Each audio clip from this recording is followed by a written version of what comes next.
né? Se alguém foi um deverzinho de casa, né? Não sei se alguém fez, se alguém procurou a diferença, né? A diferença da união estável e do concubinato, namoro qualificado. Alguém pesquisou sobre isso, a diferença? Sinceramente, nem deu tempo, professor. Não deu tempo, né? Se eu fosse dar uma nota agora, eu já tenho que dar nota 0 para todo mundo. Se fosse isso. A câmera do senhor está torta de novo, desculpa. Tá torta de novo? É. Eu não sei se é o senhor que está inclinando. Ou se é a câmera que entortou. Aí, melhorou. Ela vai me corrigindo. Daqui a pouco ela vai compartilhar o conteúdo aí. Já compartilhei. Já compartilhou. Bom, alguém pesquisou sobre essa? Temos mais alunos aí presentes, né? Quem está presente com a gente aí, Fernanda? A doutora Vera, né? A Isis. A Isis. A Jéssica. A Jéssica. A Letícia Almeida. Doutora Letícia, grande colega, secretária da Comissão de Direito Civil. Marinês. Marinês. Vera Lúcia Vendrasco. E a doutora Vera Lúcia Vendrasco também. O pessoal já está comemorando aqui, antes de começar o jogo, o título do Palmeiras, né? Eu estou com a minha pulseirinha verde hoje aqui, ó. Em homenagem ao nosso Alves Verde de Parque Antártica, né? O Palmeiras tem que continuar sem Mundial, gente. Tem uma monitora aqui que é São Paulina, aí não vai dar muito certo aqui hoje. Mas vamos lá. Bom dia, doutor. Bom dia, doutora Letícia. Tudo bem? Tudo bem, graças a Deus. O áudio para mim está muito baixo. Baixo? Não sei se é só para mim. É que assim, se eu me aproximar do local, mas vocês não precisam me ver, né? Vocês têm que ver o conteúdo, né? Então, eu vou me aproximar um pouco mais aqui. Vamos ver se melhora. Para todo mundo, o áudio está baixo. Bom dia, doutor Orlando. Aqui é a doutora Vera. Bom dia, doutora Vera. Temos duas Veras hoje aqui, né? Eu sou a doutora Vera Comissão. De fato, o áudio está bem baixo, doutor. Não dá para te ouvir. Dá para e agora? Melhorou? Melhorou um pouquinho. Melhorou? Se eu aumentar aqui o meu volume, melhora. Vamos ver. Bem, eu espero que vocês consigam ouvir melhor. Agora melhorou bem. Melhorou? Bem, sim. Também aumentei um pouco aqui a minha fala, né? Mas vamos lá. Doutora Letícia, fez a lição de casa? Qual que é a diferença de concubinato, união estável e namoro qualificado? Não fiz, doutor. Olha só. Eu também não fiz. Ninguém fez a lição de casa. Queria a Isis. Oi, professor. Sou eu, a Isis. E aí? Também não fiz. Que bonito. Todo mundo é 0 aí. Vou pegar tudo para a diretoria aqui, deixar tudo de castigo. Vamos lá, pessoal. Eu vou definir aqui rapidamente para a gente já entrar daqui a pouquinho. Já é 9h30, Fernanda? É 9h29. É 9h29. Eu vou concluir essa temática da aula passada e aí nós vamos já entrar na temática de hoje, ok? Pessoal, união estável foi o que nós explicamos na aula passada. Nós temos o conceito, né, do casamento e da união estável, vocês devem lembrar. Casamento civil, ele tem lá toda a formalidade, você vai ao cartório, você faz lá os proclamas para se casar, você paga lá a taxa do cartório, embora a Constituição fale que o casamento ele é gratuito, mas ele é gratuito para pessoas de baixa renda, né, pessoas que não tenham condições de pagar realmente aquela taxa do cartório, ok? A união estável, diferentemente do casamento, ela não tem uma formalização necessariamente. Pode até ter, mas nem sempre terá uma formalização. É verdade que muitas pessoas acabam passando por dificuldades depois quando há o falecimento de um dos companheiros, porque a pessoa nunca formalizou aquela relação, morou junto com a outra, num período de tempo, né? E nunca formalizou nada. Okay? A gente pode, inclusive uma dica que eu dou para os advogados, né? Muita gente só acha que é válida aquela declaração feita no cartório de união estável, né? De convivência. Nós, advogados, podemos também ganhar dinheiro com isso. Nós podemos fazer escrituras particulares de união estável, dada a informalidade do instituto. Muita gente não sabe disso. Eu mesmo já fiz várias escrituras dessa. É um documento que você elabora, colocando lá os cônjuges, né? Os companheiros na condição de conviventes lá, de união estável, e você pode estabelecer, inclusive, outros regimes de bens, e não da comunhão parcial de bens, tá? É uma coisa que é possível dos advogados fazerem, se as pessoas queiram, né? E você pode, né? Eu até sempre coloco nas minhas publicações no Face, Instagram, no WhatsApp, que eu publico quase todo dia alguma coisa sobre direito, eu já coloquei, o advogado pode elaborar contrato, porque a união estável, como o próprio nome já fala, ela é uma união informal, ela não tem um registro, né? O que caracteriza uma união estável é a convivência pública, duradoura, com o objetivo de constituir família. Não precisa se esquecer disso, tá? Qual é a diferença do concubinato para a união estável? Concubinato é aquela relação, entre aspas, aqui, entendam o que eu vou dizer, considerada espúria, né? É aquela relação que é um homem que tem uma família, um homem, por exemplo, casado, então ele tem um casamento civil lá, estabelecido, ele vive com a mulher dele, com a família, às vezes com os filhos, mas ele constitui a chamada amante, né? Ele constitui uma outra família, também convivendo de forma pública e duradoura, de forma muitas vezes até às vezes mais presente na união estável, né? Nessa convivência com a amante, do que necessariamente com a família, com a mulher, né? Com os filhos. Então, quando isso acontece, ele mantém as duas relações. Isso se chama, pela doutrina, né?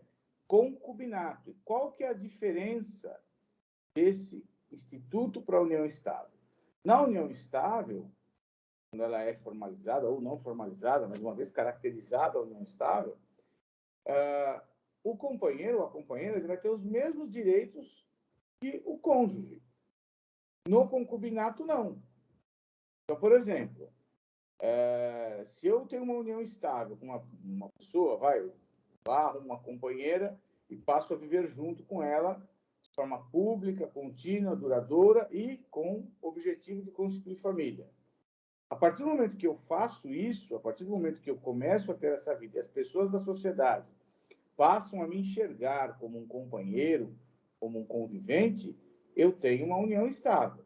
Se eu comprar uma casa, por exemplo, mesmo que a minha companheira não dê R$1 para mim, ela vai ter direito à metade desse bem. Que vai se equiparar, quando a união estável não disser o contrário, o contrato não disser o contrário, ao regime da comunhão parcial de bens, onde todos os bens, com algumas exceções do código, né, se comunicam na comunhão do casamento. Então, se eu me caso hoje, comprei um imóvel, esse imóvel vai ser meu e da minha esposa. A minha esposa comprou um carro, esse carro vai ser dela e meu. Independentemente se eu dei algum valor para isso ou não. Você presume o esforço mútuo. O fato de ser o dinheiro de um só não quer dizer que o outro não tenha contribuído. Então, essa é a temática do casamento, né? Da comunhão parcial de bens, que se aplica igualmente à união estável. No concubinato, isso não acontece. O concubinato, vamos supor que eu tenho lá a minha esposa, sou devidamente casado, no papel, no civil, mas resolvo constituir uma família paralela, uma outra mulher, e começo a conviver mutuamente com ambas. E isso existe muito, né, gente? A gente sabe que eu mesmo tive vários casos dessa situação. Se eu comprar um carro, esse carro eu vou dividir com quem numa eventual ruptura de relação? Com a minha concubina ou com a minha esposa? Com a minha esposa. Só vou dividir com a minha concubina se ela provar, de alguma forma, ela contribuiu para a aquisição daquele bem que eu estou ali em discussão. Então, essa é uma diferença importante, porque na união estável pura e simples, Eu não preciso provar que eu contribuí com R$1, R$10. Então, eu constituo uma união estável com a Maria, eu estou lá com a Maria vivendo com ela, eu comprei um carro, resolvo romper a relação de união estável. Eu paguei 100 mil no carro, 50 mil é dela, 50 mil é meu. Ah, mas ela não trabalhava, ela só cuidava da casa, né? Que é a alegação dos maridos, né? Ela era dona de casa, ela nunca deu R$1 para nada. Tá, mas você aceitou essa condição e isso não quer dizer que ela não tenha ajudado você. De repente, ela ajudou muito, né? O fato dela ser dona de casa não quer dizer que ela não tenha contribuído com o seu sucesso profissional. Ela lavou tua roupa, ela passou, ela cuidou da casa, cuidou dos filhos. Então, muitos homens, muitas vezes, na hora de divorciar ou de dissolver uma união estável, mas isso daqui foi esforço meu, foi do meu trabalho, foi das horas extras que eu fiz. Não importa. Você vive com uma pessoa, tem a opção de não viver com ninguém. Você tem a opção de viver com alguém e saber que as consequências vão acontecer. Boas e, às vezes, não tão boas. Já o concubinato, não. O concubinato, comprei um bem lá, vamos supor que eu comprei um carro e nesse carro a minha concubina me ajudou a adquirir. Ela vai ter direito? Sim. Mas na hora da discussão ela vai ter que fazer prova disso. Diferentemente, não há uma presunção. Há que se fazer a prova. Entenderam essa diferença? Sim ou não? Entendido. Sim. Sim. Outra discussão que tem muito, né? É quando morre por exemplo, morre o cidadão lá que tinha 2 famílias, aí vai discutir a pensão por morte junto ao INSS. Né? Também a união estável não tem discussão. Você tem uma união estável, pública, duradoura, comprovada, você vai, de alguma forma, não vai ter tanto problema para reconhecer isso, ok? Se é um concubinato, a concubina não tem esse direito. A concubina não vai ter direito à pensão, salvo se tiver filhos. Filhos são indiscutíveis, filhos não têm diferença. Seja filho da esposa, da companheira, da concubina, um relacionamento esporádico, não importa. Filho é filho. Ok? Mas pensão pós-morte para mulher, ou homem que seja, né? Na condição de companheiro ou de cônjuge, vai ser nessas condições. Ok? Namoro qualificado. O que é um namoro qualificado? Né? Um termo que a doutrina usa. Parece crime, né? Namoro qualificado, duplamente qualificado. Né?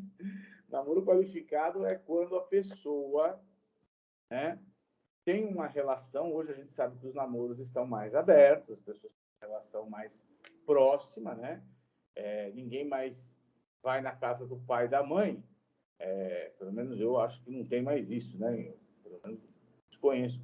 Para pedir a mão da filha do cidadão em casamento, né? Vai pedir a mão e do resto, né? Eu não vou pedir sua mão também, né? Vou querer tudo. Mas, enfim, ninguém mais tem aquele namoro que as pessoas ficam ali na sala, né? Olhando uma para a outra, com o pai no meio da conversa, né? Pelo menos eu desconheço. Alguém namora assim aqui? Está na sala com alguém segurando vela ou não? E que? A minha estagiária está dizendo aqui que ficou, né? Você namorava na sala, professor? A minha mãe, lá perto. Olha, Coitado. aí é triste, hein? Aí é a mais, hein? Não tem alguém ainda que faz isso, tá vendo? Olha. Oh, meu Não Minha tem. filha também. Oi, quem fala? Aí, Minha filha também. Ah, doutora Antônio, sua filha também? Mas, doutora Antônio, Grávida. e quem que fica na sala, o senhor ou a sua esposa? O problema é que sou eu que não enxergo direito. Esse que é o problema. Então, até não é tão ruim, né, doutor? Porque se também tivesse uma Sorte da filha do doutor Antenor, hein? Exatamente. Eu não tenho filha, né? Mas se eu tivesse, também minha filha ia poder fazer o que quiser, porque eu não enxergo, né? Tá certo, doutora Antônio. Tudo bem. Mas a gente sabe que olhando ou não olhando, quando eles têm que fazer alguma coisa, porque a gente já foi jovem também, né? A gente arruma um espaço, né? E quando quer, faz aquilo que tem que fazer. O importante é ter consciência, né? Mas então, o namoro, hoje as pessoas vão, né? Uma na casa da outra, elas dormem juntas, elas viajam juntas, muitas vezes compram coisas juntas, né? E isso é muito comum, né? Os namorados, as namoradas fazem isso. E isso se assemelha muito a uma união estável. Então, tem que se tomar muito cuidado. Eu já tive situações em que a pessoa tinha um namoro, mas dada a evolução da relação, né? A namorada dormia na casa do sujeito todo final de semana, todos nós estavam juntos, ou ele também viajavam juntos, tiravam fotos, Facebook, WhatsApp, né? Instagram, tudo isso faz prova de uma relação. As pessoas olham uma foto de um homem e uma mulher juntos, ou de dois homens, de duas mulheres, que seja, né? Hoje está tudo assim. As pessoas não. A primeira visão que tem é sua esposa, né? É sua mulher. Então, isso acontece. Então, quais os cuidados que tem que se tomar nessas questões? Dica que eu dou aqui, né? Você quer ter um namoro? Você pode fazer um contrato de namoro. Contrato de namoro, lógico, é um negócio meio constrangedor, né? Você começa a namorar com a cidadã, ela fala, oi, tudo bem, tá, vamos namorar, beleza, tá, bem. Só que tem um detalhe, viu? Eu trouxe aqui, né? Aí você saca o envelope da sua bolsa, da sua pasta, do seu bolso, da onde for.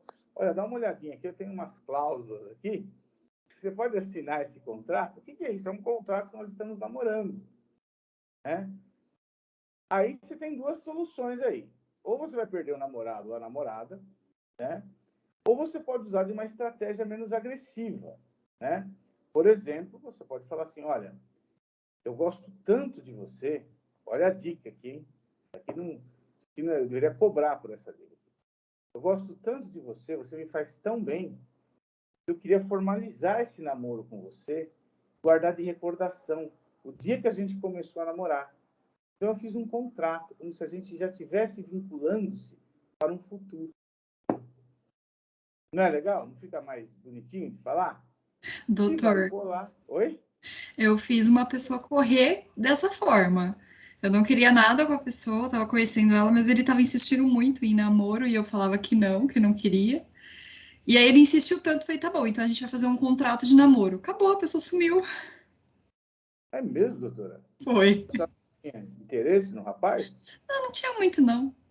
Ah, Aí eu usei essa estratégia justamente para que ele não quisesse, né? e aí realmente deu certo. Ele Deu foi certo. embora.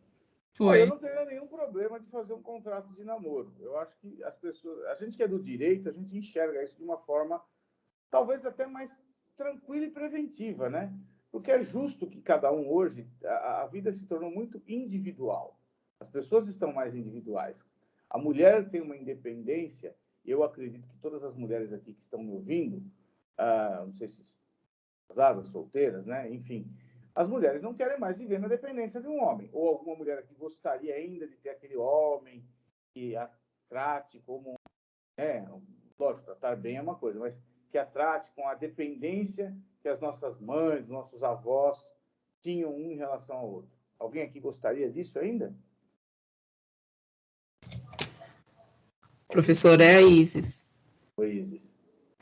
Eu não, eu trabalho, tenho minha independência, mas uma menina que trabalhava comigo casou, pediu para ser mandada embora para ficar em casa, para ficar dependendo do marido. Então, tem muita E gente era assim. super nova. Eu tinha uma colega advogada, tenho, né? Ela não morreu, resumo, até ontem ela estava viva. Então a gente saberia a notícia pela OAB. E ela falava, e ela era nova na época que ela falava, nós éramos todos molecotes ainda, assim, de poucos anos, né? E aí ela falava assim, que ela queria realmente casar, que o sonho dela era casar, ser dona de casa, ter de 4 a 5 filhos, tá? E que ela não gostaria de trabalhar fora, que ela gostaria só de cuidar das coisas domésticas. E eu ficava pasmo com isso. E Essa, não é uma pessoa que não é esclarecida. Aí ela só falou, você tem um dia ela usou um teu meu namorado, né? Para ela namorar, né? É um ferrado e eu não tenho como fazer isso. Mas se ele tivesse grana, você pode ter certeza que eu não trabalharia. Acho que essa menina que trabalhou comigo é parente dessa sua amiga aí. Mas, enfim, não, mas ela trabalha, viu? Não, hoje. Advogada até hoje. Cuida muito da casa, realmente ela tem esse perfil de ficar mais em casa, ela trabalha em casa, né? Até para estar mais próxima das duas filhas que ela tem. Passa um perrengue, mas tá ali, né? Cada um tem com as suas escolhas, né? Então, como não qualificar o namoro com a união estável? Tomando alguns cuidados, né? Principalmente hoje em rede social, deixa lá, estou namorando, se você quer publiciar isso na rede social, publicie, né? Estou namorando, né? Estou num relacionamento sério de namoro. Deixe claro isso, né? Porque para as pessoas com quem você convive, porque isso é prova testemunhal, prova fática, né? Muita gente às vezes se confunde. Por exemplo, tem gente que coloca lá para dar direito à pessoa a participar de um clube ou de um convênio, é a minha companheira. Já se lascou, porque a hora que você declara isso, a união estável não exige nem que a gente more junto. Diferentemente do casamento, que tem a obrigação de coabitar-se no mesmo espaço, a união estável não. Posso ter uma união estável com uma mulher e ela morar na casa dela e morar na minha. E isso não quer dizer que nós não possamos ter uma união estável. Então tem que tomar muito cuidado com essa diferença do concubinato, da união estável e do namoro qualificado, tá? Fica a dica aí para os solteiros, fica a dica aí para os casados, né? Quem for orientar cliente, oriente. E a gente brinca um pouco com isso, que é engraçado algumas coisas, mas é bom a gente estar orientado. É bom a gente orientar as pessoas. A pessoa às vezes entra numa fria porque ela não se precaver. Hoje mesmo, eu vou receber uma pessoa, antiga conhecida minha, que ela ficou viúva. E, ao contrário das pessoas que se previnem, ela não se precaveu. Ela tem 3 filhas, eram do rapaz, o rapaz assumiu ela para morar junto, constituiu uma união estável, só que ela não tem nada, ela não tem um documento junto, ela tem foto só, e algumas testemunhas. Só que ele tem patrimônio e a família dele não quer dividir o patrimônio agora com ela, porque ela teria direito à herança. Então, nós vamos ter que fazer uma ação de reconhecimento de união estável pós-mortem, né? Provar que ela era companheira, para ela poder ter direito à pensão do INSS e também ao patrimônio que ele deixou, que eram bens livres, e ela concorre nos bens livres. Então, veja que também a ausência de cautela também não é positiva, é prejudicial. Tudo bem? Alguma pergunta, gente? Tranquilo para esse tema? Podemos encerrar esse tema? Sim. Felizes? Tudo certo, professor. Quem mais está conosco aí? Vamos ver quem chegou. Doutor Antenor, Camila, Gil, meu aluno. Tudo bem, tudo tranquilo. Bom, Gil. A Patrícia. Tudo bem, professor? Bom dia. Patrícia Fonseca. Já foi minha aluna, né, Patrícia? Tem a Pati. Sim, professor. Bom dia. Já está formada, né, Patrícia Fonseca? Ainda não, estou no 8º semestre. No 8º semestre? Isso. Então, teve outra Patrícia Fonseca que eu fui até Paranico da formatura. Então, não é você. Então é outra. Tá certo. Seja bem-vinda. Você é da manhã ou da noite? Da noite. Obrigada. Está na Anhanguera ainda? Tô. Tá. Tô. Ah, você é da turma do Leandro. Isso. Ah, sim, minha aluna Patrícia. Muito bem. Turma do Leandro, da Yara das Águas, não é isso? Isso. Muito bem. Não sei se eu daria aula para vocês esse semestre. Não sei se eu estou lá com vocês, mas... Tomara que sim. Pelo menos aqui você vai me aturar de sábado. Mais alguém? É um prazer. Maria Santos. Quem mais? Seu Sérgio Firmiano, que foi meu aluno também. Tudo bom, Sérgio? Bom dia, doutor. Sérgio é formado, né? Sim, já me formei. Oi? Já me formei, já. Formou. Bem-vindo, Sérgio. Mais? Presente, presente aí. Silvio? Silvio é o Silvio Martellini, não? O Renato Silva, não. Eu pensei que era outro Silvio. Seja bem-vindo, Silvio. Viviane Hernandes. Viviane Hernandes. Bom dia. Tudo bom? Tudo bem, graças a Deus. Tá bom. E o Wesley também está por aí, né? Muito bem, gente. Iniciando o nosso tema de hoje, todos muito bem-vindos, muito obrigado. Camila, quer falar, Camila?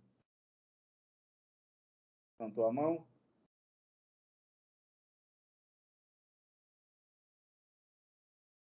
Falar, fala.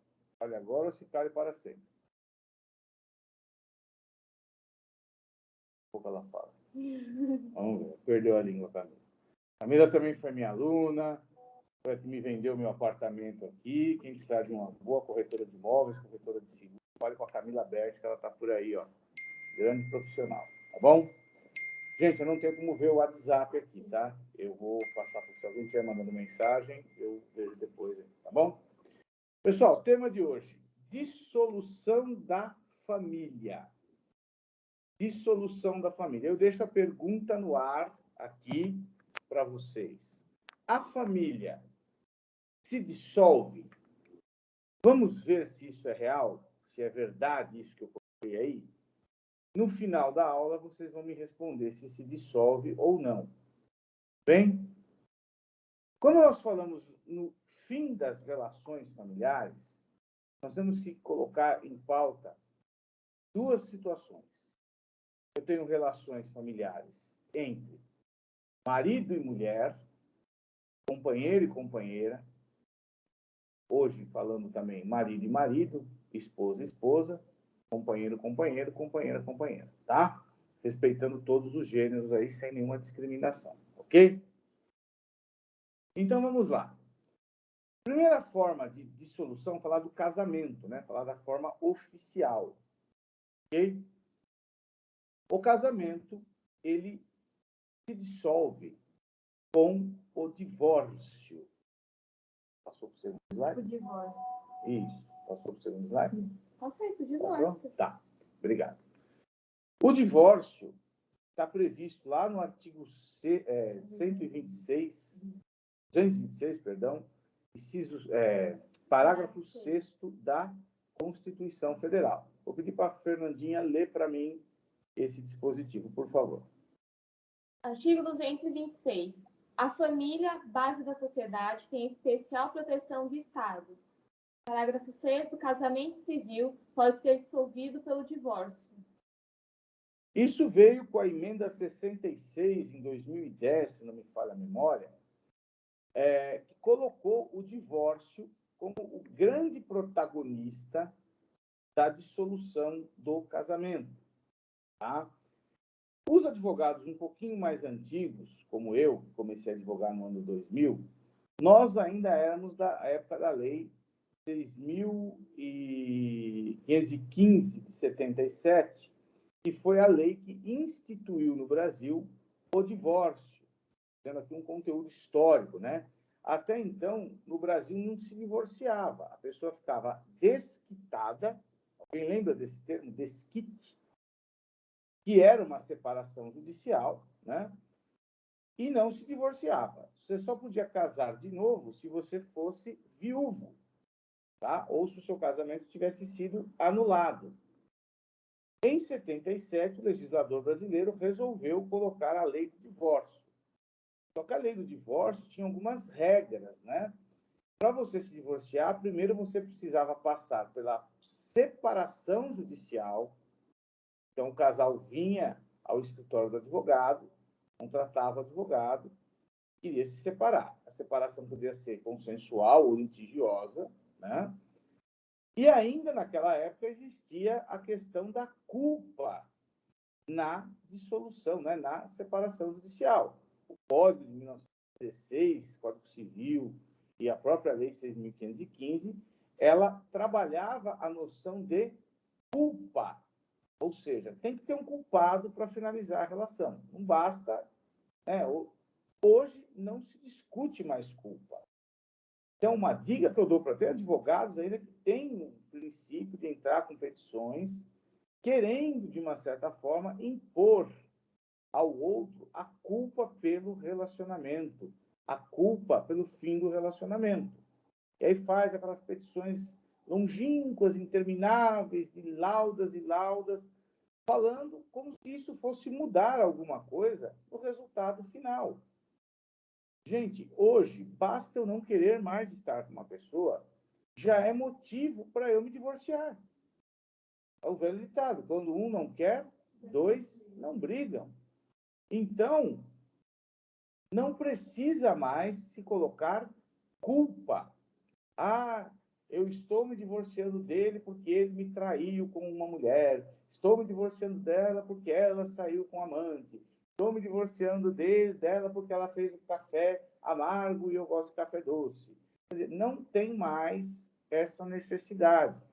Isso foi uma cultura dos anos 70, né, dos anos 80, e, graças a Deus, a evolução jurídica, a evolução das pessoas, hoje, com a própria condição dos direitos iguais, de homens e mulheres serem iguais perante a lei, de acordo com o artigo 5º da Constituição Federal, não há mais, a mulher é culpada, o homem é culpado. Não. O que você pode colocar ali é que o casal não vem mais se entendendo e a vida conjugal se tornou insuportável, de forma que resolveram pôr um fim na relação.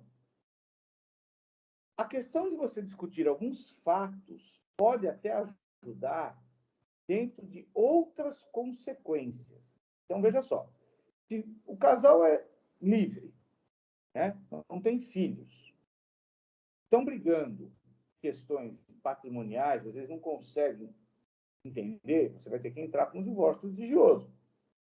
Só que você não precisa discutir, olha, em tal data ela foi, me jogou um copo na cabeça, ele me ameaçou com canivete. Não. A não ser que haja uma necessidade de uma medida de cautelar ali, de uma tutela de urgência para afastamento do lar conjugal. Aí é diferente. Mas vamos dizer que não tem essa necessidade, você vai discutir o que você quer discutir. Questões patrimoniais, por exemplo. Você resume, porque divorciados serão, independente se a culpa é dela ou dele.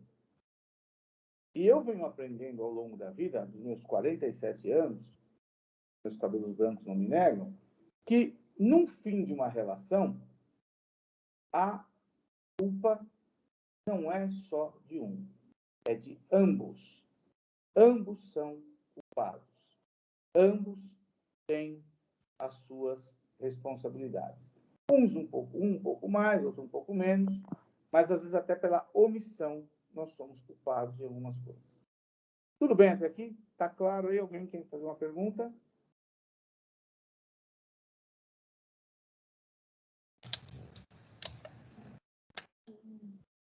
Pois não, Isis? Não, eu ia falar que tá tudo bem, professor. Tá? Tá. O processo de separação judicial ainda foi mantido no novo CPC de 2015. Mas, gente, sinceramente, pela prática do dia a dia, eu advogo muito a área de família, eu nunca mais, desde 2010, ajuizei uma ação de separação. As ações de separação que eu tinha, inclusive, no período que eu havia proposto na época de 2010, um pouquinho antes de surgir a emenda 66 da Constituição, acho que foi julho de 2010, se não me falha a memória, todos os juízes, sem exceção, converteram a separação em divórcio. Então, você tinha um casal, vinha, né, como eu expliquei, você fazia a separação e, com a Lei 6.515, só depois de 2 anos é que você podia converter aquela separação em divórcio. Por quê? Porque o legislador da época era muito tradicional, então ele entendia que o casamento deveria prevalecer. Então, o que o casal fazia?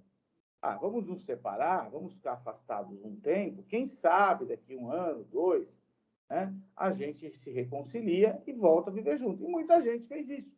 Eu cheguei a fazer, na própria lei de 2015 da época, tinha um artigo que falava da possibilidade da reconciliação. O advogado fazia uma simples petição no processo de separação judicial para dizer que o casal retornou ao status quo ante, ou seja, ao estado de casados. Alguém chegou a acompanhar isso? Algum advogado que está aqui presente? Alguém chegou a fazer isso alguma vez? Não. Mas experientes? Ninguém nem sabia. Alguém não sabia disso? Ô, professor, isso seria separação de corpos? Não, não. Separação de corpos era uma medida cautelar do antigo Código de Processo Civil de 73. Né? E as pessoas popularmente falam de separação de corpos quando elas não estão mais juntas dentro de uma casa, ou não estão mais, né, ali dormindo juntas, teoricamente. Ah, eu estou separado de corpos, eu durmo num quarto e dormo no outro. A gente fala isso. Separação de corpos era essa situação.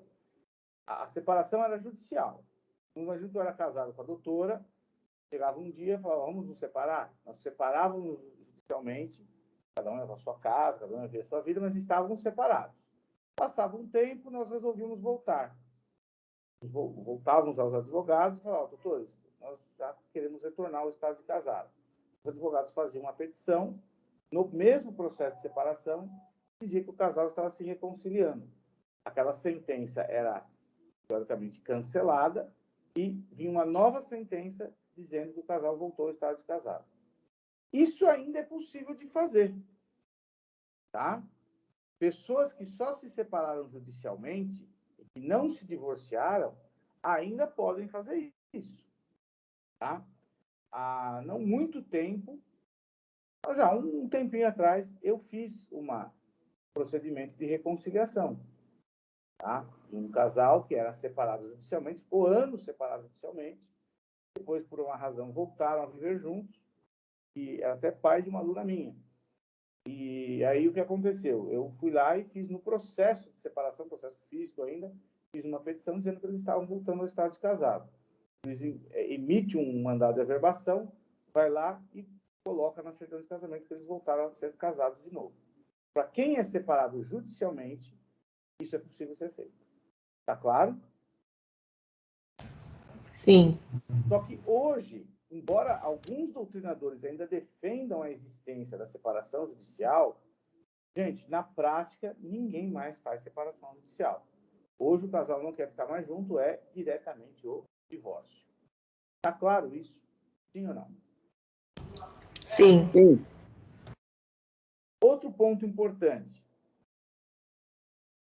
Lá atrás, anos atrás, quando nós éramos, né, formados, ainda naquela formalidade extremamente rígida, quando você discutia o divórcio, embora ainda tenham juízes que pensem assim, mas é uma minoria, e você tinha filhos, você tinha que ter uma ação de divórcio, você tinha que ter uma ação de alimentos para os filhos, religioso, uma ação de brincar de partilha de bens e muitas vezes uma ação de guarda.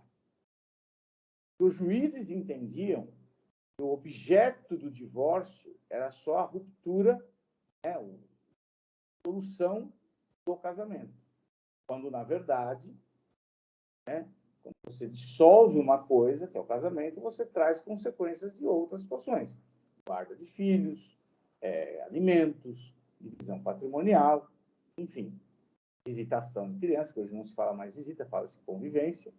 Então, alguns juízes não aceitavam fazer pedido no divórcio. Porque se você prestar atenção, tem uma lógica para isso. Vou falar um pouquinho de processo civil. Quando eu falo em legitimidade, o que é legitimidade? Todo mundo lembra aqui o que é legitimidade? Talvez os que são alunos ainda não tenham esse conhecimento. Legitimidade é uma condição da ação que você tem que ter para você pleitear um direito que seja seu, legítimo. Então, se alguém praticou, por exemplo, uma pessoa me ofendeu moralmente, quem é a parte legítima para requerer aquela discussão de reparação de danos? Sou eu. Minha irmã pode pedir uma reparação de danos em meu nome? Não. Porque o direito é pessoal. Então, no divórcio, quem são as partes legítimas, tanto no polo ativo como no polo passivo? É a esposa e o esposo. Então, eu quero me divorciar da minha esposa, casado fosse. Eu ajuizaria uma ação, eu sou parte legítima, a minha esposa é a parte legítima para receber essa ação. Tudo bem. Eu não estou me divorciando dos meus filhos. Então, naquela ação, parte legítima para divórcio é minha esposa, não os meus filhos. Agora, quando eu quero pagar pensão, ou quando eles querem receber pensão, quem são as partes legítimas para pleitear uma pensão? Meus filhos e eu. Os alimentos são pagos aos filhos. O cônjuge não possa ter direito, tem também. Tá? Mas vamos dizer que os filhos querem alimentos. Quem são as partes legítimas? Os tutores e os filhos. Se olhar pela lógica processual, eu teria que ter uma ação de divórcio e uma ação de alimentos. Ação de guarda. Quem são os guardiões das crianças? Pai e mãe. Até aí eu poderia acumular junto com o divórcio. Tá? Então, essas questões processuais, elas sempre foram muito pesadas. Com o decorrer do tempo, o Poder Judiciário ele foi simplificando, ele foi desformalizando isso. Então, hoje, numa ação de divórcio, a maioria dos juízes, dizendo a maioria, tem juiz que não vai aceitar isso. O que ele faz? O que eles fazem? Eles entendem que você pode discutir divórcio, ou seja, o rompimento do casamento, a guarda dos filhos, até porque lá o artigo 1583 do Código Civil, ele fala sobre essa possibilidade da guarda, né? Pode discutir a convivência, ou, como você preferir, o direito de visitas, a pensão alimentícia e a partilha de bens. Então, hoje os juízes acabam aceitando isso quando se fala em divórcio o quê? Litigioso. Ok? No consensual, isso sempre foi aceito. O consensual não tem briga. Divórcio consensual é uma coisa que é um consenso entre o casal. Queremos nos divorciar, temos tal patrimônio, vamos dividir X para um, X para outro. O filho vai ficar com a guarda compartilhada dos pais. O genitor ou a genitora vai pagar uma pensão em favor do filho de X. A convivência ou a visita vai ser feita de tal forma. Acabou. Consensual é consensual. Bom, a lei sempre permitiu que houvesse essa acumulação de pedidos. Litigioso, nós tínhamos dificuldade. Eu cheguei, em alguns casos meus, a ter que entrar com 3 ações. Uma ação de alimentos, uma ação de guarda e uma ação de divórcio. Porque o juiz, na hora que você entrava com a petição, ele mandava você emendar a inicial. Emenda inicial e lance os pedidos de guarda e de pensão em ações próprias. Você ficava com 3 processos em andamento, que acumulava muito mais coisas para o judiciário, quando você podia ter num único processo a situação resolvida. Doutor, Alguma pergunta? eu tenho um comentário, doutor. Pois não. Eu entrei também para numa ação de reconhecimento de solução de união estável, né? O advogado da mulher, eu tô pelo rapaz. O advogado dela entrou tudo com ação apartada. E aí o juiz mandou juntar tudo e mandou ele emendar a inicial. E fez tudo numa ação só. Sim. A mudança talvez seja um advogado mais tradicional, esse, né? Ele vem de uma formação igual à minha, mas por isso que é importante a gente se atualizar, né? Tem colegas que ainda usam excelentíssimo senhor doutor juiz de direito, quando, na verdade, hoje não se usa mais doutor juiz de direito, nem doutora juiz de direito. Você usa excelentíssimo juízo de direito da meritíssima vara tal. Por quê? O Código de 2015 mudou. Você não direciona mais a pessoa do juiz, você direciona ao órgão do Poder Judiciário, que é o juízo. E até por uma questão de evitar essa questão. Hoje tem muitas mulheres juízes. Então, nesse segundo sentido também. Você põe lá, centro de juiz de direito, a gente falava que era um machismo, né? E aí a titular da vara era uma juíza. Aí muda titular, vem um juiz. Não ficava aquela como tinha petição juiz, juíza. Então, para evitar isso também, hoje o Código coloca excelentíssimo juízo de direito, tá? Ele diz, então, quem está usando excelentíssimo juiz, está errado? Não está errado, mas já não é mais apropriado. Não é uma terminologia apropriada. Outra terminologia que é, na minha forma de ver, né? É incorreta e confunde a gente, para quem já está na prática. Requerente e requerido. Requerente e requerido são em procedimentos especiais, de jurisdição voluntária, de jurisdição que a própria lei fala. Do contrário, é autor e réu. Ou autora e réu, ou ré, se quiser. Então, assim, não tem mais essa coisa de requerente, requerido, até porque isso, às vezes, pela própria raiz da palavra, né, requer, você às vezes está escrevendo em nome de um, você acaba falando o nome do outro, isso acaba confundindo. É advogado que usa suplicante e suplicado. Eu já peguei petições assim, advogado formado nos anos, né, Guaraná com rolha. Mas você tem que se atualizar.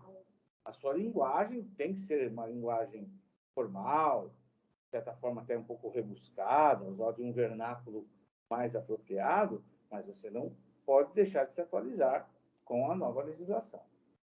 Muito boa colocação, doutora Letícia. Realmente, hoje os juízes, então, entendem que na mesma ação de divórcio, você pode discutir o divórcio, que é o rompimento da relação conjugal, a guarda de filhos, os alimentos dos filhos e do eventual cônjuge, se também quiser pleitear alimentos, e a divisão de patrimônio. E qual é a nova tendência dos juízes hoje? É, às vezes, já decretar o divórcio do casal. Uma sentença dessa esse mês passado. O juiz decretou o divórcio do casal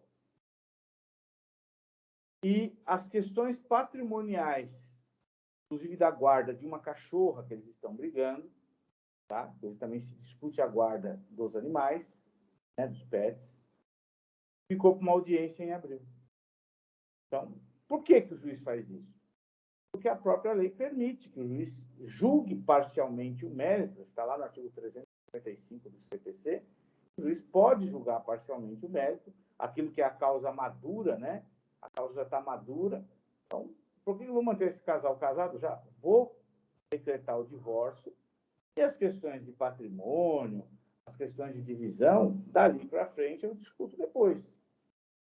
Então, se o casal quiser constituir uma nova união, uma nova relação, ficar livre, né, daquele tirar o sobrenome, aí é direito da pessoa. Tá?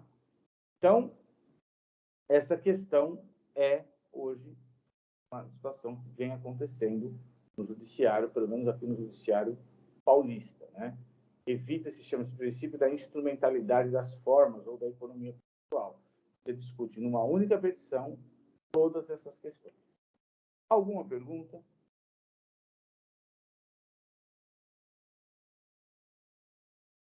Doutor Orlando, Pois não, doutor. o senhor poderia falar alguma coisa sobre abandono do lar? Por exemplo, a mulher sai ou o homem sai antes de ser feito o divórcio?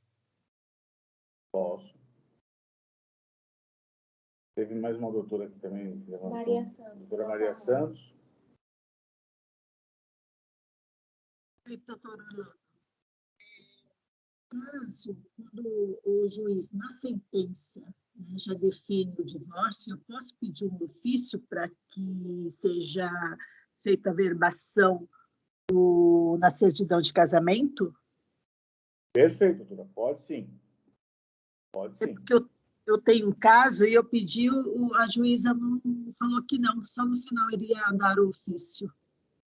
Apesar dela já, na primeira, ela já ter decidido sobre o divórcio, agora só então, é incoerente, a né? discussão porque, sobre o bem do casal, né? É incoerente, porque se ela decretou o divórcio, por que não instrumentalizar isso por meio do mandado de averbação? Não tem lógica. Ela fez uma coisa e depois foi contra a própria decisão dela, né? Por que ela decretou o divórcio? Então não decretasse o divórcio, esperasse até o final, né? A discussão paira sobre outros temas, e o divórcio é de comum acordo, ou mesmo que não seja, se eu quero me divorciar, a senhora não quer, não importa, às vezes vai divorciar. Né? Então, ninguém é obrigado a ficar com ninguém, né? Então, Tá, obrigada, doutor. O correto seria esse. Tanto é que na própria sentença hoje, a própria decisão, muitas vezes, já vem escrito lá. Essa decisão servirá de mandado de averbação, né? Uma vez transitada em julgado. Hoje os caras nem querem mais emitir o mandado. Hoje a própria sentença, não sei se algum doutor, alguma doutora já teve nesse sentido, tem essa situação. Vamos à pergunta do doutor Antenor. Abandono de lar. Gente, isso é uma coisa que ainda pega muito no popular, né? O que é que gera o abandono de lar? O abandono de lar gera o descumprimento da obrigação conjugal, que é convivência, né? Mas, na prática, que consequência isso traz para o casal? Consequência isso traz para o casal? Teoricamente, nenhuma. Com exceção da usucapião doméstica, tá? Que está lá no artigo, se não me falha a memória, 1242 ou 1240-A, Código Civil. Se alguém puder procurar, tiver um Código Civil atualizado aí, procurar, veja se é o 1240 ou 1242-A, por favor. E aí eu falo sobre esse tema. O abandono, antigamente, quando nós estávamos nos anos 70, 80, gerava uma série de coisas. Se a mulher saísse, ela podia perder a guarda dos filhos, perder o patrimônio, né? Hoje não mais. Às vezes até é bom que o cara saia da casa, que a mulher saia da casa, porque o abandono, ele, de alguma forma, ele vai ser às vezes até interessante para evitar uma agressão física, evitar uma confusão maior entre o casal. Alguém achou aí o artigo?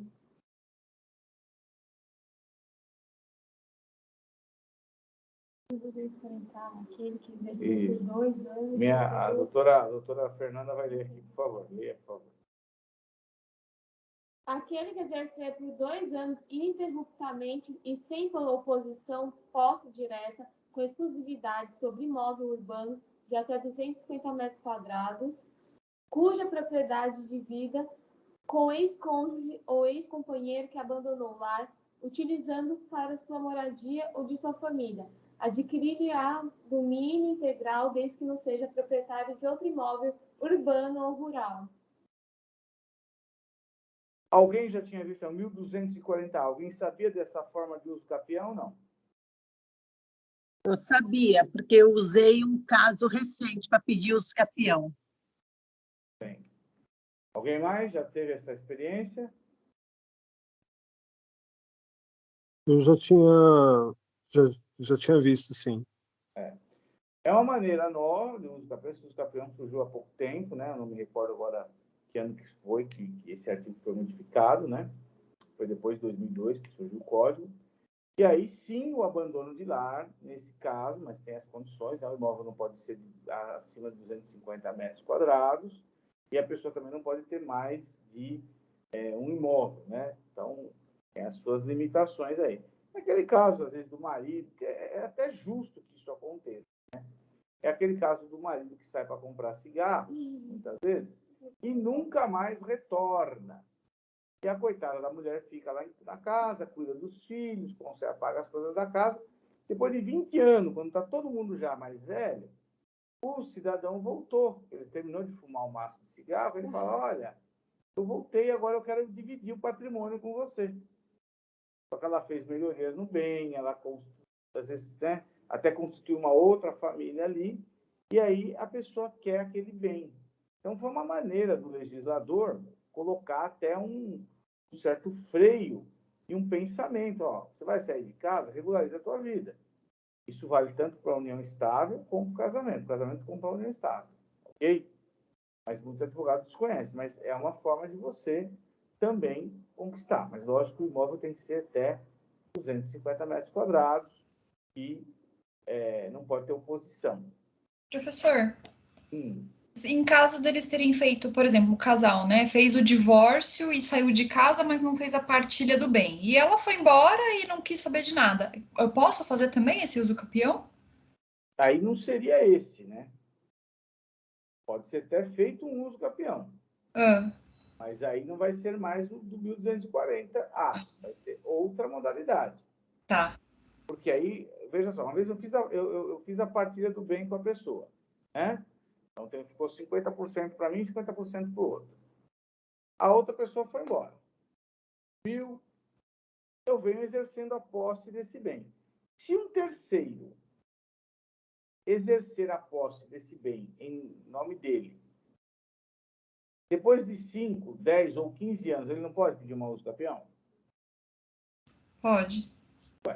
Se um terceiro pode, e nem era o originário do bem, por que eu, como cônjuge que fiquei no bem e nunca mais tive contato com a outra pessoa, não posso pedir? É. Só que aí eu vou para uso capião normal, não pela uso capião doméstico. Obrigada, professor. Bem? Doutor Antenor, esclarecida aí a sua dúvida? Sim. Uma outra. Posso perguntar mais uma coisa? Pois- Posso perguntar mais uma coisa para o senhor? Claro. No caso, um casal se divorcia. E aí precisa ter a partilha dos bens. Porém, eles construíram tudo juntos sobre um terreno que era de herança do esposo. Aí como que funciona a partilha em relação aos bens em cima daquele terreno? Aí nós vamos lá para o artigo 1255, né? Código Civil, se não me falha a memória. Que é das accessões. Dá uma procuradinha, Fernanda, sobre accessões aí, por favor. A lei, ela diz o seguinte, nesse caso. Vamos supor, vou me casar, é a situação, né? O sogro, a sogra me empresta lá um terreno, eu vou lá, construo o terreno da sogra do sogro. Vai depender muito do que eu fiz, do que eu valorizei, do que, né, que aconteceu naquele período. E assim, a partir do momento que eu empresto um terreno para você, estudo de maneira informal, autorizo que você construa, eu não te doei o terreno. Você está construindo para o seu uso. Então, assim, depende do que aquela construção trouxer de benefícios para mim. Então, talvez para mim não traga benefício nenhum. Eu emprestei para você, você é meu genro, você vai construir lá, vai morar com a minha filha, né? E beleza. Você não está mais junto, separou, divorciou, tal, foi embora. Valorizou muito aquilo, vai ter direito a metade do valor que você valorizou, mas não ao terreno. Agora, se a construção for tamanhamente significativa, achou aí?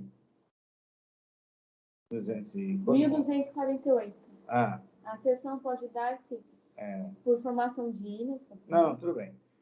Procura aí, acho que é o 1255. Dá uma linha. Vou até ler aqui é uma regra aqui, doutor Antenor, acho que 1200, lê para mim. Aquele que semeia, planta, edifica em terreno alheio, perde... Isso. Ó, a doutora Fernanda vai ler aqui, por favor. Artigo 1255.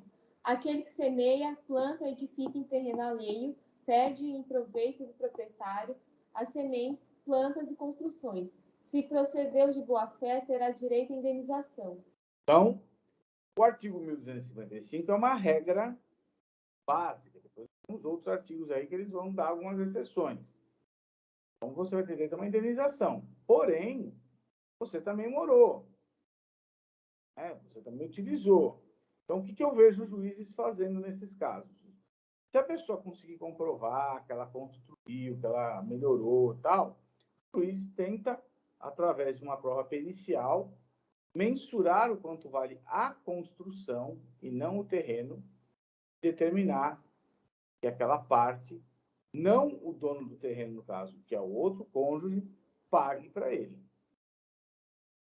Mas muitas vezes os juízes não dão, porque muitas vezes, a maioria das vezes, as construções não são muito significativas e acaba ficando meio que aquela coisa, olha, você construiu porque você precisou morar. Então, se você fosse pagar um aluguel, quanto teria sido um aluguel desse período enquanto você ficou casado?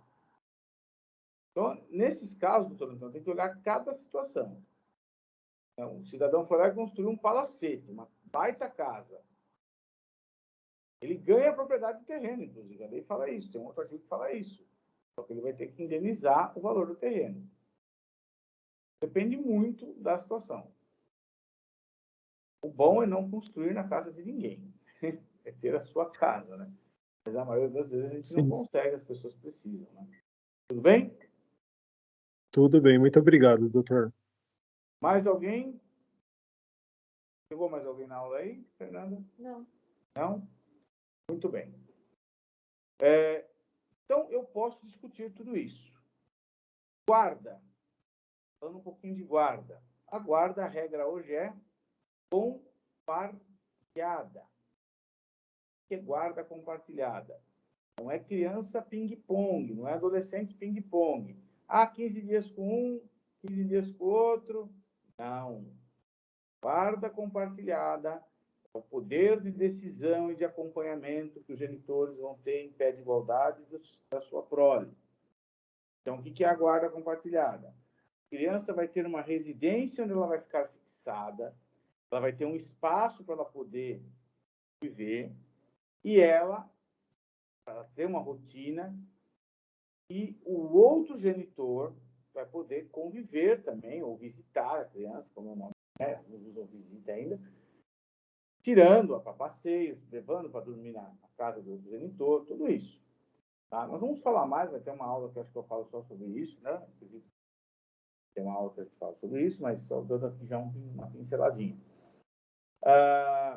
Muitos pais acham que guarda compartilhada, e muitos advogados eu já vi falando isso.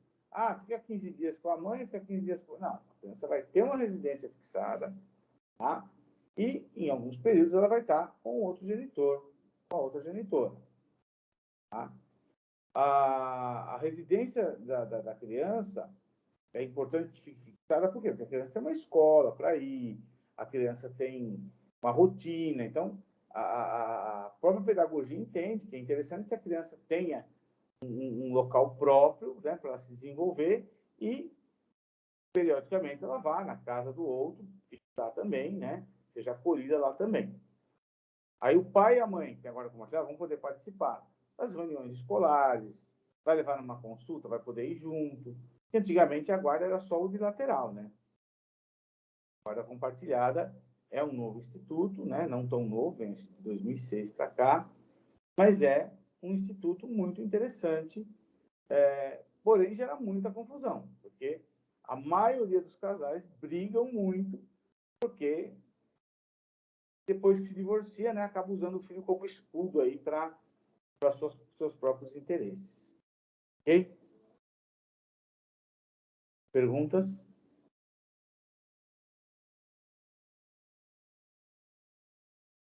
Ninguém? Tranquilo? Convivência. Estabelecida também a visitação, né? Convivência.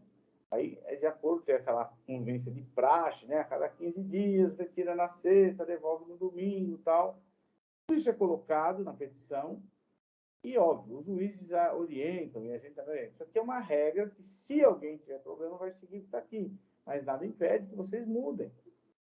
E até mesmo essa questão dos 15 dias que eu falei, eu conheço casais, eu tinha uma vizinha no prédio anterior que eu morava, que ela era divorciada, e ela e o marido, muito embora tivessem a guarda dos lugares aí, a residência era dela, entre eles chegaram a um acordo que ela ficava com as crianças uma semana e ele outra semana.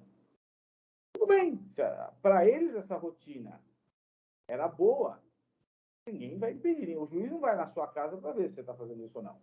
Mas para você estabelecer o processo, tem que ser dessa forma. Tá? Pensão. uma coisa, você pode estabelecer uma pensão, né? Ou requerer uma pensão dos filhos, ou mesmo do cônjuge, e aí a pensão é aquela coisa, né? Então, uns falam binômio, outros falam trinômio, né? Que é a possibilidade, né? E a necessidade. Ou a possibilidade, a necessidade e a adequação.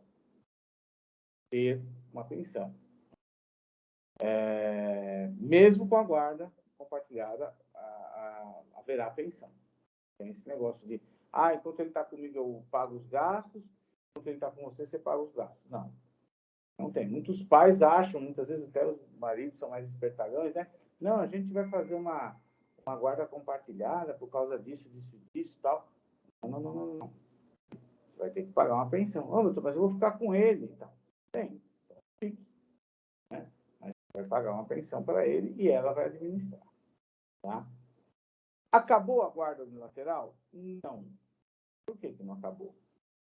Porque em alguns casos excepcionais, quando a outra parte não tem condições de, né, por razões de convivência, ter o cuidado do filho e da filha, a guarda vai ficar unilateralmente com um dos genitores. Ou até mesmo com um terceiro, se nenhum dos genitores tem condição de segurar aquela guarda. O casal é um casal drogado, né, dependentes químicos, aí acaba sobrando para uma avó, para um tio, para uma tia, né, tomar conta daquela criança.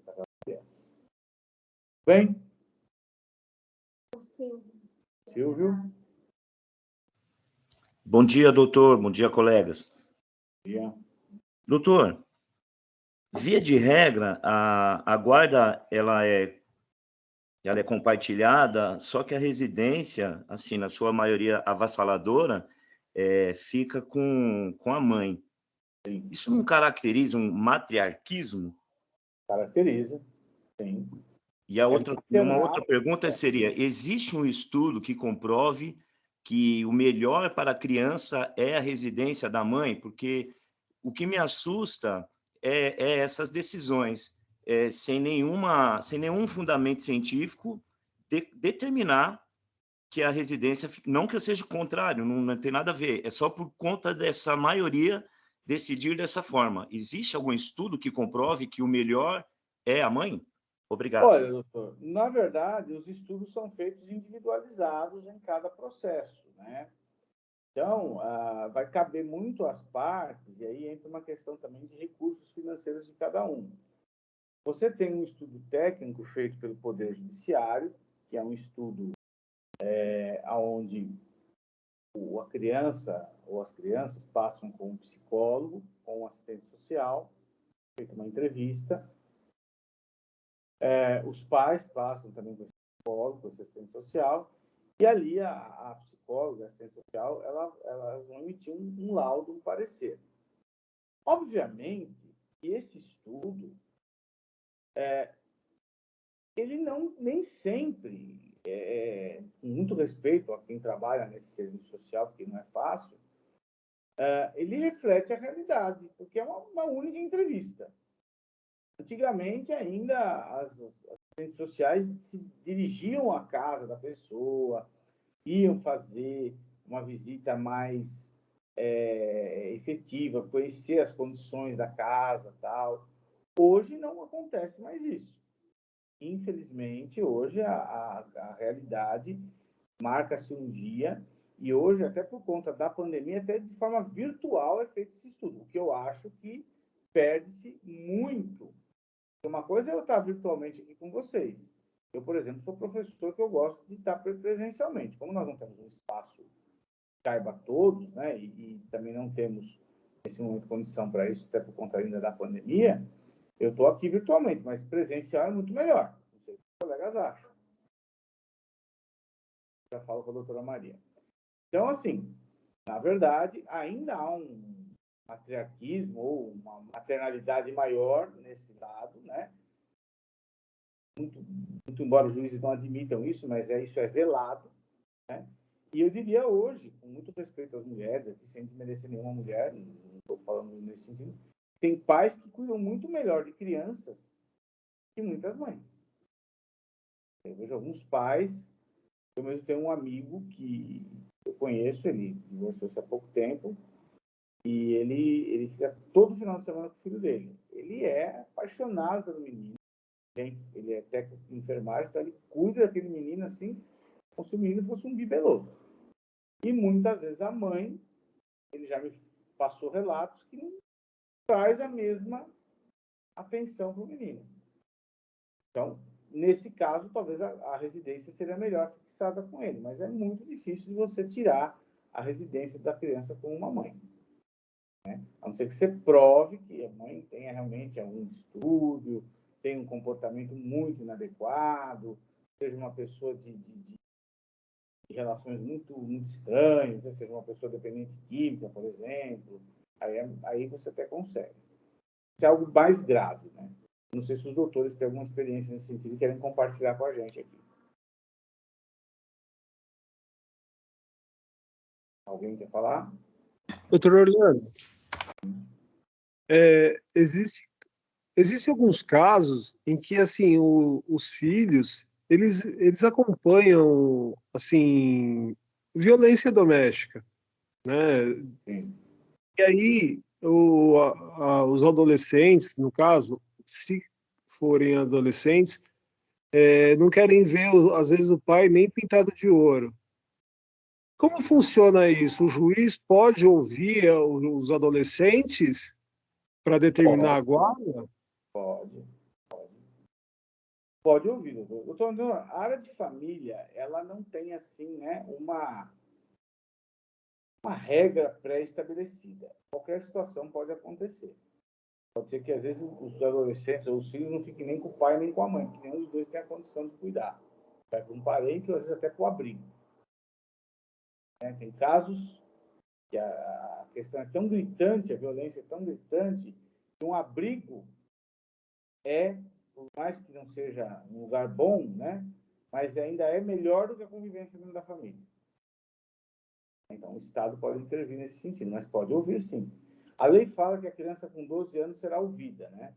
Mas, independente de 12 anos, o juiz tem o poder de chamar a criança, de ouvir, né? Porque a lei estabelece esse limite de 12 anos, que é o limite que começa a adolescência, né? Não quer dizer que a criança sendo ouvida vai prevalecer a vontade dela, né?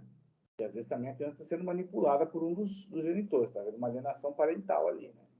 Tem muito isso, né? Mas deve fazer. Sim. O que eu recomendo nesses casos que há uma briga pela guarda? E aí a pessoa tem que ter recurso. E os pais que querem agora, passem a criança para profissionais, não só os do Estado, que tragam laudos, que tragam uma perícia particular. E aí, logicamente, quando você tem isso, que é o chamado assistente técnico, né, que apresenta um laudo perante o perito do Poder Judiciário, você está movimentando, você está provocando aquele perito judiciário para cima. Ele não vai dar aquele laudinho que ele dá ali, comum, né? Ele vai ter que se manifestar sobre quesitos, poderão ser feito um novo estudo técnico. É através disso, voltando lá ao doutor Silvio, pode ser que se reverta. Mas as pessoas têm que ter um pouco de recursos para isso. Você pagar não são todos os psicólogos que atendem criança ou adolescente, tem que ser um psicólogo especializado nisso, nessa questão, e um psicólogo que tem a condição de laudar, né, de relatar toda essa situação e fazer até uma aquisitação para o advogado poder também direcionar isso para o judiciário e o perito que o juiz nomear também responder isso. Tudo bem? Doutora Maria, queria falar alguma coisa? Doutor, não era só do questionamento anterior, né? Só para comentar que eu tive um caso que a criança ficou com o pai porque ele é arquiteto, né? E trabalhava no escritório que ficava na casa dele, né? Então ele pediu a guarda da criança porque ele estaria, né? Ele poderia pegar na escola, poderia dar o almoço para a criança, tudo mais. Mas houve resistência por parte da mãe, porque ela sabia que ele tinha mais condições de ficar com a criança, né, na semana, do que ela. só que aquele sentimento de, poxa, é filho e a mãe dá a guarda para o pai, entendeu? Então, ela estava resistente pelo fato de que existe na sociedade aquele negócio, né, de mãe tem que ficar com o filho, entendeu? Porque é mãe. Né? Sim, ainda há um E ela estava com esse tipo de resistência. Aí o juiz, de tanto conversar com ela, depois houve uma audiência, né? Aí ela acabou cedendo, né? E ele ficou com a criança e toda sexta-feira ela ia, lá, pegava a criança e passava o final de semana com a criança, né? Então, eu acho que do pai ficar com a criança depende também do que ele pode oferecer para a criança, né? Sim, sim. É que assim, o que a gente vê muito é que quando você pega a maioria das pessoas da população, né? São as pessoas de uma classe média, às vezes classe média mais baixa, o judiciário ele vai dar uma sentença meio que padrão, né? A gente sabe que não vai ter ali todo aquele cuidado, né? A gente vê as notícias, as pessoas veem notícias na televisão do que acontece com os casos famosos, né? Um exemplo aí, sem nenhum partidarismo, o caso da Lava Jato, casos aí que envolveram políticos, todo mundo acha que todo o processo tem todo aquele andamento, né? Aquela abertura, quando a gente sabe que na prática, infelizmente, não é bem assim, né? As audiências nem sempre são, os juízes nem sempre dão a oportunidade, o advogado tem que se impor um pouco mais. Então, lamentavelmente, a justiça não traz tudo que a gente quer. Eu sempre falo para os meus clientes, a justiça não vai resolver tudo para vocês. Ela vai resolver o que é possível. Algumas outras coisas, né, vai ser o dia a dia que vai trazer aí as soluções. Alguém quer perguntar mais alguma coisa? Tudo bem?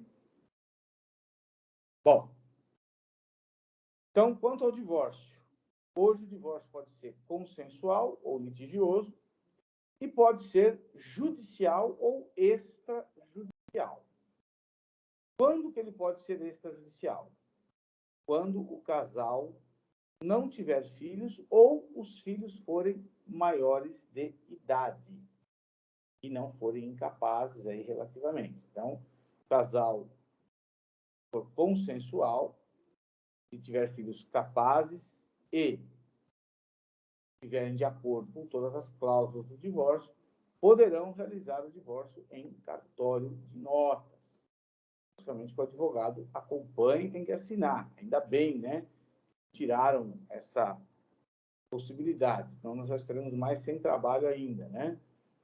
A ideia inicial do projeto era que ninguém precisasse mais de advogado para se divorciar. Eu acho um verdadeiro absurdo, né? Porque as pessoas não valorizam a presença do advogado, né? O advogado tem que ele que vai conduzir, né? Toda aquela situação. Você está assinando um documento, você não tem conhecimento, né? Até esses dias eu fiz uma repostagem de uma publicação de uma colega no Google, né? Ela fazia um trocadilho lá. Você não precisa mais de advogado. Vá no Google, né? Faça a sua pergunta, identifique se ela é de direito civil, processo penal, direito do trabalho, direito tal, um monte de ramos do direito. Uma vez identificada isso, faça 5 anos de faculdade, passe da OAB e faça o seu divórcio. Então, e promova a sua ação. Então, na verdade, há uma necessidade, assim, parece que a sociedade quer cada vez menos dar trabalho para nós, né? E a gente tem que tomar um cuidado com isso, porque as pessoas hoje, porque entram muito em fria, não tem costume de consultar um profissional. Então, o advogado do cartório é de suma importância. Você tem que conferir, porque é o seu nome que está sendo colocado ali. Não basta você mandar os dados lá para o tutorial lá e ele, né, vai lá, faz o que ele quer, você assinou e tal, aí amanhã dá um problema, você fala, poxa, mas o senhor não conferiu? Tem que conferir. Agora, se tiver menores de idade, aí o divórcio só pode ser feito em juízo. A não ser que você já tenha resolvido a questão de guarda e de pensão. Ok? Se já tiver resolvido a questão de guarda e de pensão, em uma ação autônoma, às vezes a pessoa sai, né, de casa, briga, a mãe vai lá, entra com ação de alimentos, resolveu a pensão, resolveu a guarda, aí o divórcio, mesmo tendo filhos menores, pode ser feito em cartório, desde que você comprove isso, né? Você vai juntar a sentença das ações de guarda ou de alimentos, ou de seja uma ação só, e vai promover o divórcio com as demais questões. Tudo bem?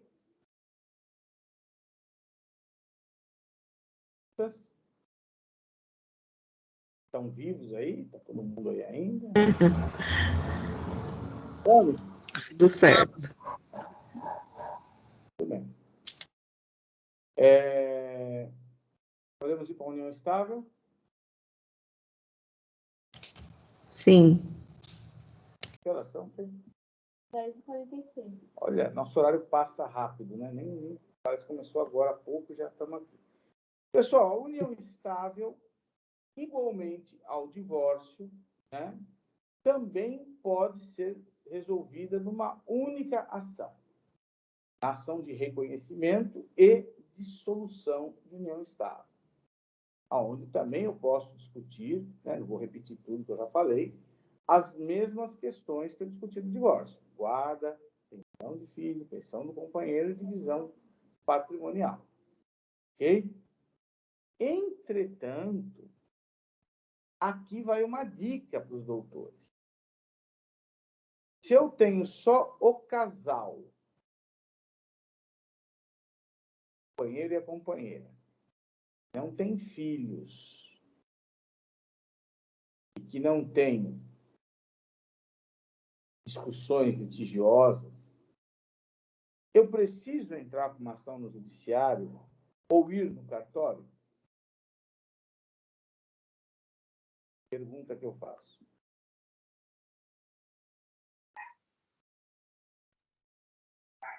Não, acredito que não, professor. Sendo de comum acordo entre o casal, está dissolvido Como é que a união. Aí cada um, bom, a maioria faz isso, né? Cada um vai embora, pega suas coisas, tchau para você, tchau para ela, vai embora, pego minha escova de dente, né? Minha roupinha, né? Minha toalha de banho, ó. Vou embora. Deixo lá como tá. É assim? Positivo. Positivo? Acredito que sim. Se bem resolvido o casal, foi bem comum pelos dois. Eu tenho que, pelo menos, fazer o divórcio extrajudicial, né? Se for consensual, não é isso? Tem que fazer a dissolução, né, dessa união estável. Tudo bem. Uma luz aqui suja. Gente, temos que fazer uma formalização. A diferença é que eu não preciso ir ao cartório e nem em juízo. Se as partes são maiores e capazes, eu não disse no início da aula, para eu fazer uma união estável, eu posso fazer eu no meu escritório? Por exemplo, o João e a Maria querem se realizar numa união estável deles. Eu, advogado, não posso fazer lá uma... São maiores, são capazes. Eu não posso fazer uma escritura particular de união estável e assinar com eles? Esse documento não vai ter validade perante a justiça? Vai. Da mesma forma que eu fiz assim, tá? Eu vou... Tem até um princípio que fala, eu estou querendo lembrar o nome do princípio, quando você usa o mesmo modelo para fazer e o mesmo modelo para desfazer. Eu preciso lembrar qual que é esse princípio. Eu posso fazer também uma dissolução de união estável por escritura particular. Já fiz muitas. Claro que eu posso fazer em juízo, como eu também posso fazer em cartório. Mas se o casal está de boa, às vezes não tem patrimônio, não tem muita coisa para discutir. Tem lá, vamos pagar uma dívida, só que ficou. Gente, se há uma boa relação entre os companheiros, as coisas se relacionaram de forma positiva, qual a necessidade de eu ir em cartório, ou qual a necessidade de eu gastar custos para você? Eu vou lá, pago um advogado, pode ser um advogado só para os dois, ou cada um pode ter. Nós fazemos um contrato, né, um distrato, né? Ou eu chamo de escritura particular, põe um nome mais chique para ficar bonito, valorizar o dinheiro que eu vou cobrar, né? Escritura particular de solução de união estável. E eu vou lá e coloco as cláusulas. Aquele documento, vamos supor, a companheira e companheiro confessam que tem uma dívida de 100 mil reais junto ao banco tal, que ambos vão pagar 50% cada um. A partir do momento que eu fiz aquele documento, eles assinaram, eu assinei, pego 2 testemunhas, não virá um título executivo? Se um dos dois não cumprir, o outro não pode executar? Pode. E qual a vantagem disso? Eu pôr um fim naquela relação com uma data. Vamos supor que um companheiro termina a relação, não formaliza nada. As pessoas da sociedade não sabem que ele... Aí ele vai lá e constitui uma obrigação para reformar uma casa que era comum do casal. Só que a mulher não concordou. A lei não fala que as obrigações referentes ao casamento ou à união estável não devem ser partilhadas entre os cônjuges. Aí ela fala, pô, mas eu já não estava mais morando com ele. Como é que você prova que você não estava morando mais com ele? Não fica mais difícil você ter que provar que você não estava fazendo uma coisa porque você já resolver essa situação? Então, o ideal, se há um consenso, faz a dissolução. E reconhece, sim, se você não fez o início, já reconhece ali também. Olha, a união nasceu em meados de maio de 1995 e foi até meados de junho de 2010. Você estabelece, porque isso lá na frente, a gente nunca sabe o que a pessoa pode fazer. Amanhã vem uma pessoa oportunista do lado daquela que você estava e fala, mas você vê, ele construiu aquele bem. Você não tem direito àquilo, você viveu com ele naquela época. Aí começa uma discussão que às vezes você nem acha que vai acontecer. Por quê? Porque você não formalizou aquilo. E é mania do brasileiro não formalizar nada, né? A gente não formaliza, a gente tem a mania de ser muito verbal. E o correto é a gente fazer a formalização. Tá? Então, o ideal é ou dissolver, reconhecer e dissolver judicialmente, se tem filho, você também vai estabelecer regras, bonitinho, ou extrajudicialmente pelo cartório, ou extrajudicialmente por meio de advogados. Se tiver 2 advogados, melhor ainda. Se torna um título executivo e não há o que se discutir lá na frente.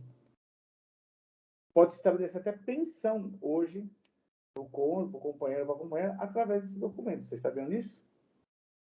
De acordo com o artigo 911 do Código de Processo Civil. Tá? Posso estabelecer uma pensão para viver com uma companheira, ela não tem recurso, eu quero estabelecer uma pensão para ela. Eu posso, através desse título, estabelecer que eu vou pagar uma pensão para ela todo mês. Tudo bem? Professor, se por acaso, em função da união estável, eles tiverem filhos menores ou incapazes, a dissolução tem que ser feita judicialmente? Igual ao casamento? Judicialmente, igual ao casamento. A não ser que a pessoa resolva né, a questão dos filhos, né? Você foi lá, entrou com ação de alimentos, resolveu já a guarda também, e depois pode fazer extrajudicialmente, não tem problema. Ah, tá. Não, tá bom. Obrigada. Da mesma forma do casamento. Mais dúvidas? Perguntas?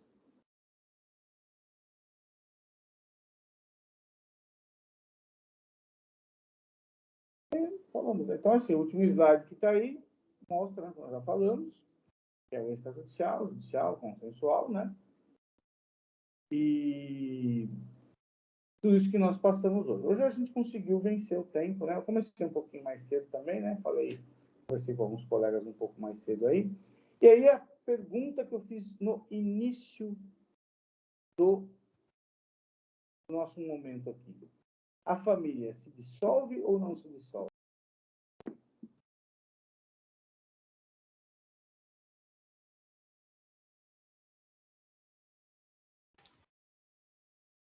Valendo um pirulito. Parcialmente, sim. Como? Parcialmente? Porque o casal, sim, mas os filhos, eles vão ter, tanto os pais quanto os filhos vão ter os mesmos direitos de serem assistidos, de participarem da convivência. O casal, não. Então, eu acredito que a família se dissolve, sim, mas ela parcialmente. Os filhos, muito difícil. Perfeito, doutor Silvio, né? Silvio, doutor, eu fui seu aluno na turma de 2012, 2016. Ah, é o Silvio. Isso, aluno do uso capião familiar. Ah, muito bem. Muito bem, Silvio. Está com a OAB já, Silvio? Ainda não, professor. Ainda não? Vou tentar, mais Tá uma pegando essa vez. OAB aí, hein? Vou conseguir. A esposa está bem? Estamos todos bem, graças a Deus. Tá bom. Prazer tê-lo aí de volta. Prazer é meu, uma honra. Depois de muito tempo, né? Foi a minha primeira turma na Anhanguera, na verdade. É, isso aí. Eu comecei a dar aula para vocês no dia 4 de março de 2015. Correto. A primeira aula foi no dia 3, para um 5º semestre, e a sua turma foi de um 7º semestre noturno. E tinha lá uma turma bem abençoada, tinha uma freira, Isso, João, a outro Jenny. chamava Jesus. Era uma turma assim, né? Nós estávamos abençoados. Faltou Moisés e Abraão na turma. Ia ter um Maomé para fazer uma diferençazinha ali, né? Sim. Tudo bem. Prazer. Pessoal, muito bom. Ex-alunos vindo, a gente se sente muito feliz com isso. Perfeito o que o Silvio falou. Não acaba a família. A família acaba parcialmente entre um vínculo de marido e mulher, de companheiro e companheira. Mas se você tiver filhos, tá? Você vai ter um vínculo familiar pro resto da vida, né? A família não se extingue, né? Eu coloquei de propósito, né, de solução da família para ver se alguém provocava aí um pouquinho. A verdade é dissolução dos institutos, casamento e união estável. Mas a família, de um modo geral, a não ser que seja só companheiro, acabou aquela família, né? Mas ainda prevalece o vínculo com o sogro e com a sogra, né? Se eu termino um relacionamento com a minha ex-mulher, né? Eu não posso me casar, graças a Deus, louvado seja Deus, com a minha sogra. Né? Isso, não. Quantas sogras pode ter, doutor? Pode ter quantas sogras você quiser, meu querido. Você não vai poder casar com nenhuma delas. Né? Feliz foi Adão que não teve sogra, né? Nem Eva. Né? Eva não teve nem sogra nem sogro. Né? Então, este vínculo eu não posso. Posso me casar com a cunhada? Quero uma cunhada? Posso ou não?